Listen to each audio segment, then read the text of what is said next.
What's up everyone and welcome back to the channel. Let's dive into our first news. Umar Nurmagomedov has officially responded to Merab ahead of his upcoming fight against Mario Bautista at UFC 321. Umar is set to make his return to the octagon this weekend, looking to bounce back strong after suffering a tough loss to Merab in their previous meeting. During Media Day, Umar addressed Merab's recent comments where he claimed that Umar needs multiple wins before he can even think about another title shot. But Umar clearly wasn't impressed by those remarks, suggesting that Merab's words are more about fear than facts. When asked about Merab's attitude, Umar noted that every time his name comes up, Merab seems to get defensive or even angry. Umar said that if you were to ask Merab, he'd probably say that Umar needs to fight 10 more times before earning a rematch, even joking that Merab might keep moving the goalposts until retirement. Umar calmly pointed out that Merab can say whatever he wants, but the reality will be very different when they meet again. He said that Merab's opinion doesn't change the truth about what happened in their first fight, or what would happen in a rematch. Reporters pressed further, asking Umar if he believes Merab's reaction comes from the fact that their first fight was one of the toughest of Merab's career. Umar agreed, saying that everyone saw how close that fight really was. He said it's obvious that Merab knows the rematch wouldn't go the same way. According to Umar,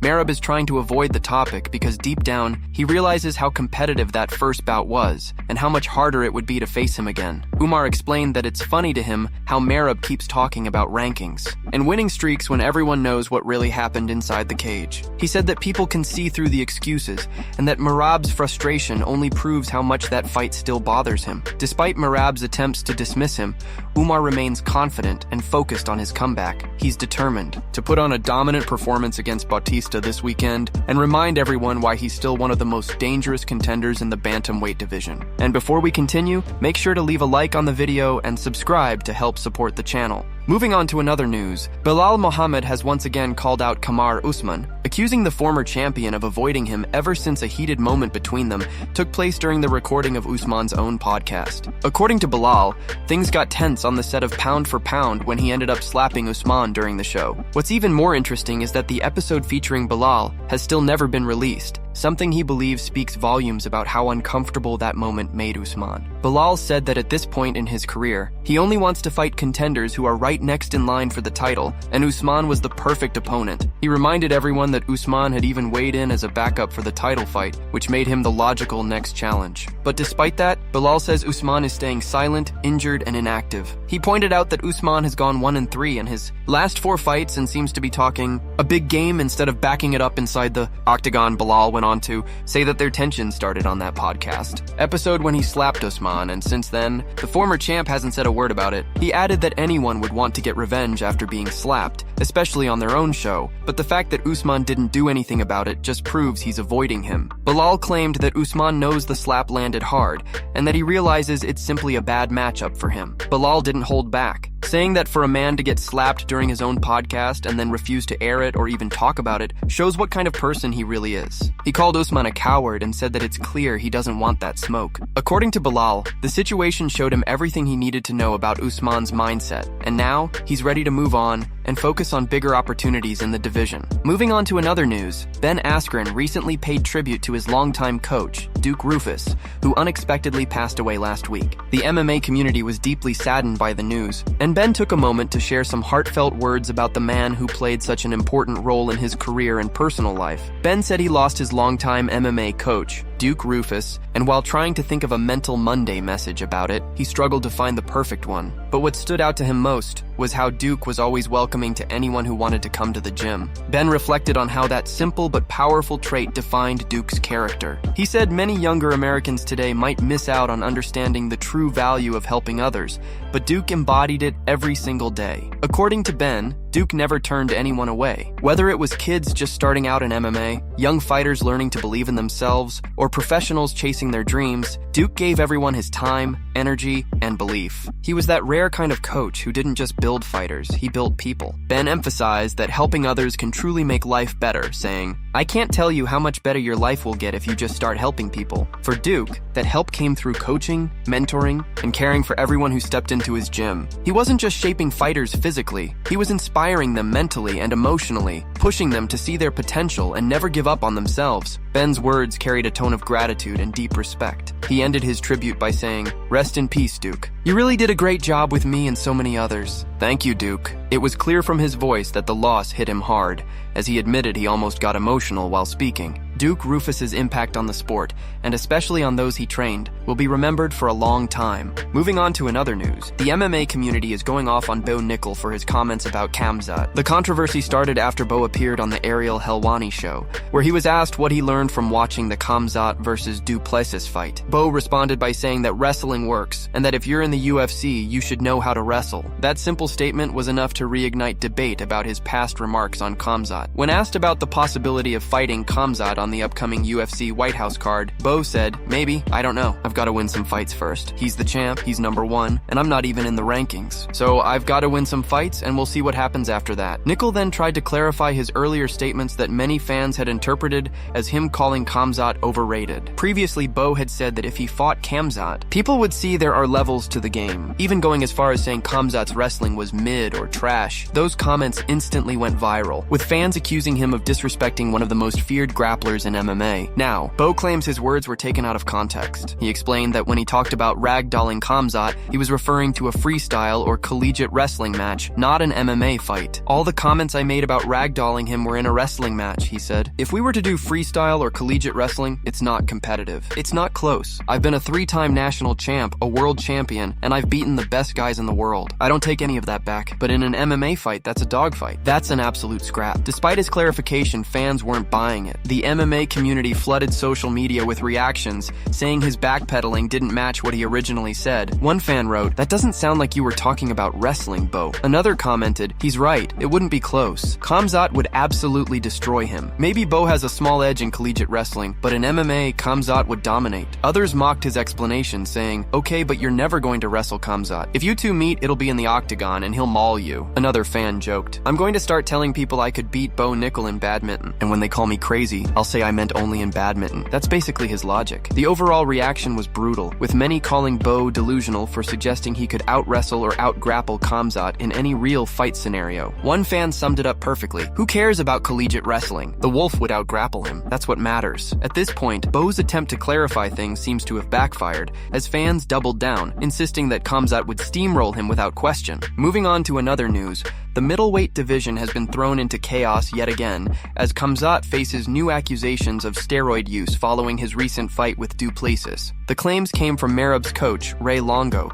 who openly accused Khamzat of using performance-enhancing drugs while training under his new strength and conditioning coach, Sam Calavita. UFC commentator John Anik also weighed in on the discussion, admitting that the situation was intriguing and worth paying attention to, especially given the history surrounding Calavita's camp. The topic came up during a segment analyzing the middleweight title picture and Khamzat's dominant run inside the octagon. Longo didn't hold back, pointing out that Khamzat deliberately chose to train with the same team once associated with TJ Dillashaw, the very camp that became infamous after Dillashaw's EPO scandal following his fight with Henry Cejudo. According to Longo, this was far from a coincidence. He highlighted how Khamzat now looks more muscular and physically imposing than ever, suggesting that something more than just hard work and natural genetics could be responsible for his incredible physique and conditioning. Longo continued, saying, "It's interesting that someone told me he's working with Dillashaw's strength coach." Anik confirmed, "Yeah, Coach Cal," Longo responded sarcastically. "Yeah, what a gem he is. I mean, come on, what a bunch of cheating men. Good luck to you. If Khamzat couldn't figure that out, then that's the first bad sign." He went on to say that he'd have Khamzat triple tested before his next fight, suggesting that the fighter's size and sudden muscle growth were too significant to ignore. "The guy's already huge," Longo said. "Now they're going to jack him up on something else? That's going to be a problem."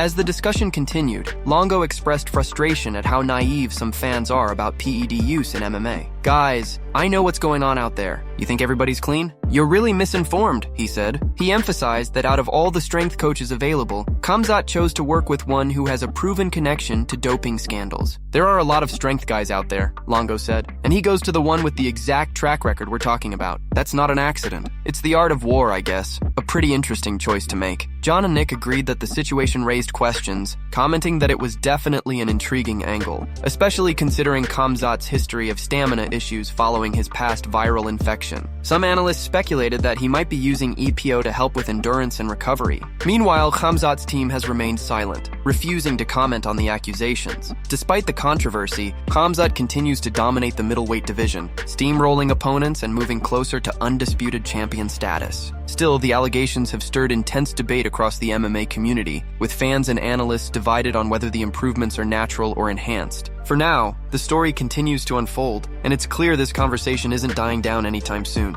Moving on to another news, Ciryl Gane has made it clear that he's more than open to facing Alex Pereira in the future. During the UFC Media Day, Gane was asked about Pereira, but there was a bit of confusion when he thought the reporter was talking about fighting Alex at the White House if he beats Tom Aspinall this weekend. Once he realized what was actually being asked, Gane laughed and confidently said that of course he'd be interested in fighting Alex. Gane explained that Pereira is a true warrior and one of the most dangerous strikers in the sport, and that makes the idea of facing him extremely exciting. He said that in MMA, anything can happen, and that's exactly what makes this sport so unpredictable and beautiful. When the reporter brought up a potential Pereira versus John Jones fight, Gane didn't hesitate to say that Alex absolutely has a chance to beat John. According to Gane, every fight is its own battle, and even though John is one of the greatest of all time, Pereira's striking power and mentality make him a real threat to anyone in the octagon. He said that if Alex ends up fighting John, it would be a true clash between warriors, and that he believes 100% anything is possible. Gane also admitted that he would personally love to face Pereira someday,